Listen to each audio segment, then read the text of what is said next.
Hello everyone, hope you all are doing well. Today in this lesson we are mainly going to deal with the addition of vectors or the composition of vectors. So just before explaining what all these things represents, let me explain one simple example. One object is placed on a surface. Just imagine an object is placed on a surface. One person is applying a force, say it as F1, okay, F1. And definitely it is a vector quantity, so we can write down here about F1 vector, okay, F1 vector. Another person is applying on the same body and in the same direction. You say it as that is F2 vector, okay, F1 vector and F2 vector. My question is here, what is the resultant of these two vectors? Definitely you can say that both will be acting in the same direction, so you can simply add the two vectors. So if I am asking what is the resultant vector, I can write here F vector, the resultant vector is equal to F1 vector plus F2 vector. You will be getting a resultant vector. And if I am asking what is the direction, definitely you can say that both are acting in the same direction, so direction will be towards this direction. At the same case, just an example, another case, the same object is placed here, okay, on the surface. Just imagine on the surface. One person is applying a force in this direction, say it as F1 vector, okay, this is a way to represent the vector we have already discussed in the previous class. So F1 vector. Just imagine another person is applying a force in this direction. Say it as F2 vector. Question is here, in which direction the object will move? In which direction the object will move? Can you say that the object will move in this direction? Can you say that the object will move in upward direction? No. So definitely we can say that the object may move in between F1 vector and F2 vector. See what is the main difference between these two figures? This is very easy, both are acting in the same direction, you can add it. But can you add it directly here? Can you say F1 plus F2? No. Why? Because the directions are here different. Or we can say that there will be an angle between these two vectors. Okay, both are not acting in the same direction. There will be an angle between these two vectors. So in this example, it is the 90 degree. Here, what is angle between these two vectors? 0. So you can easily calculate. So this type of problem if come, how to add the two vectors? How to add the two vectors or how to add the many vectors? To explain this one, we are mainly using the different methods. The first method is called triangle law of vector addition. What is that? Triangle law of vector addition. For what is the use of triangle law of vector addition?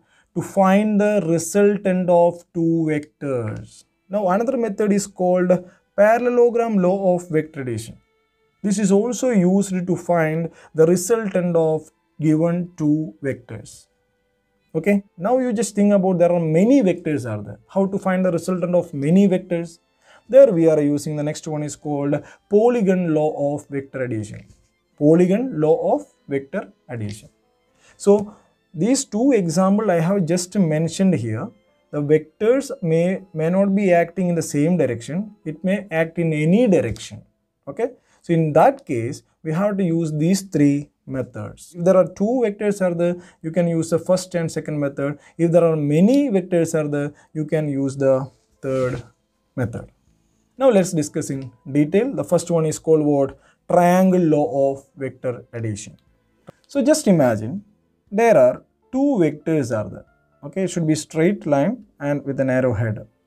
This is the representation of vector A. Vector A means what? Any physical quantity which is having both magnitude and direction. The line length represents the magnitude and the arrowhead represents what? The direction. But we have already discussed now. Just imagine this is the vector A. Now, say this is the vector B. Okay. Two vectors are there here in a plane. two vectors are the in a plane, and that is called what? Coplanar vectors. How to calculate the resultant of these two vectors? How to calculate the resultant of these two vectors? So in order to calculate the resultant of two vectors, the first method now we are going to deal with what? The triangle law of vector addition. In order to do the triangle method, what do we have to do here? We have to shift these vectors. What do we have to do here? Shift these vectors in such a way that it should not change its direction. Should not change its direction. So let's see an example here. This is the vector A. Okay. I am shifting this vector here. So just for drawing another picture, I have shifted this vector without changing its direction. I have shifted like that. Now you see there is another vector is there. Okay. Vector B. I am shifting this vector. You can shift this vector like this. Okay. I shifted and I can shift like this. Shift these two vectors in such a way that these vectors are in contact. How it become in contact? Let's see that one. I shifted the vector A here. See, I have shifted the vector A here without changing the direction and the magnitude. So definitely while you are drawing, the magnitude must be what? Same only. And this point is called tail of the vector A. What is that? Tail of the vector A. And this is called head of the vector A. Tail and head. Now, shifting this vector B and you are keeping the vector B like this without changing the direction. Okay. I hope both are in parallel. So while you are drawing, make sure that it is in parallel. So I have drawn the vector B like this. You see what is the peculiarity here? Vector A I have shifted here. Vector B I have shifted here. So there should not be any change in direction. Now you can see here the tail of the vector B in contact with the head of the vector A. That means head to tail.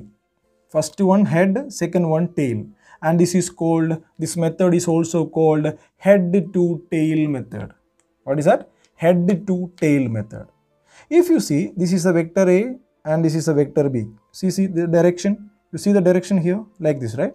Now the resultant vector direction, how to draw the resultant vector? You have to draw a straight line from the tail of the first vector to the head of the second vector. So if you draw a straight line, should be straight line, you can show the arrow mark towards this side.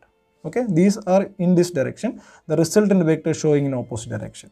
So this is the resultant vector. This is a way to find what? The resultant vector. So you can write this equation as R vector is equal to vector A plus vector B. Vector A plus vector B. And this method is called what? Triangle law of vector addition. What is that? Triangle law of vector addition, or in simple way we can say that word head to tail method. Now to calculate the resultant of these two vector A and B, we can also use the another method is called what? Parallelogram law of vector addition. In the first method we have constructed a triangle, right? That's why it is called triangle law of vector addition. Now we are going to construct a parallelogram. So let's discuss the same example. Okay, just to take the same example here. I am shifting this vector A. So I will show you here how to do this one. This is a vector A. I am shifting this vector like this and I shifted like this. Okay, this is the way to shift it without changing the direction. Now what I am doing here, this is another vector B. I am shifting this vector in such a way that both the tails are in contact. Both the tails are in contact. So let me draw that picture here. Shifting the vector A, and I am keeping the vector A without changing the magnitude and without changing the direction. So this is the vector A. Now shifting the vector B in such a way that both the tails are in contact and definitely there should not be any change in the direction. So while you are drawing, make sure that both are parallel to each other. So this is the vector B. This is the head to tail method, right? Here what happened here? Both the tails are in contact. Both the tails are in contact. So this is also called what? Tail to tail method. The parallelogram law is also called what? Tail to tail method. So vector A and vector B. Now what you have to do here? You have to construct a parallelogram. As you already know how to construct a parallelogram. The sides must be what? Parallel. Okay, this side and this side must be parallel, and this side and this side must be parallel. So you have to construct a parallelogram. See this length. Maybe you have learned with the compass and all, right? So no need to use the compass here, just an approximation here. Okay, so I have drawn here the same magnitude, and this side also must be parallel. So I can draw here in a dotted line. This is parallel. So this is also represents what? B vector.